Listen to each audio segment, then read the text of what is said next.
Hi! Alright, guys, we are back today for another reflection. I was told, thank you for tuning in. I was told I should probably introduce myself. My name is Meagan. Dead. Okay, well, no, I will put a little bit more information about myself below. But to keep this short and simple, today, what I reflected on is hope and trust. Um, and so in today's daily Roman Missal, the responsorial psalm is Happy are they who hope in the Lord. And I found it funny because just yesterday I was actually debating whether or not to start this journey, to actually push through with uploading these reflections. It's not something that I did on a whim. I've actually been thinking about it for a couple of weeks, but even just trying to film myself, and I was so many doubts in terms of like, do I even have anything worthy to say? Will people listen? And all these different floods of thoughts just like totally consumed me. And I was like, even after I made the video, I was like, do I post it? My friends all know I was freaking out. But yeah, one of the things I was doing was also listening to a bunch of podcasts and researching about Lent and everything. And who I came across was Father Mike Schmidt, who was really great. Check out his podcasts and videos.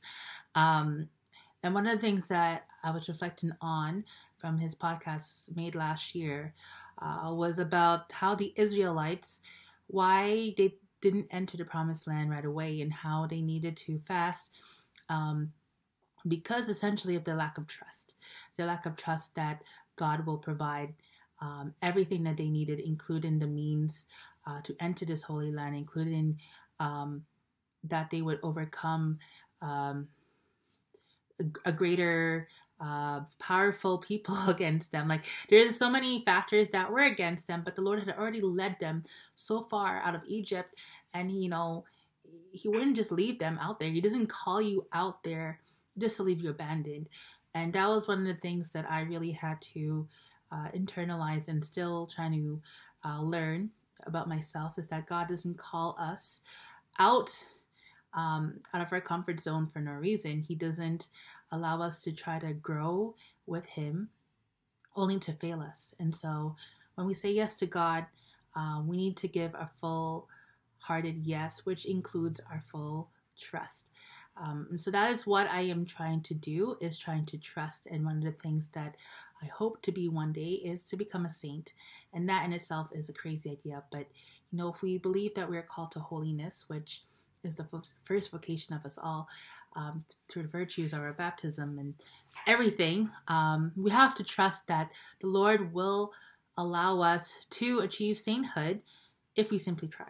If we simply try, do our best, we can achieve it. And a lot of it comes from trust, which Saint Therese of Lisieux, one of her greatest things is about trusting. And she believes that you can avoid purgatory through trust. Through trust. Wow, tongue twister. And I always found that very interesting, and I found that a little bit insane. But then again, most of the saints are insane. And so this Lenten journey, I pray and I hope that we are all able to trust the Lord in whatever His plans are for us. And as we make these Lenten sacrifices, I pray that we trust that we are not putting ourselves out of our comfort zones for the sake of nothing, but really that a greater good will come of it, and that we need to be happy when we hope in the Lord. All right. Bye. God bless.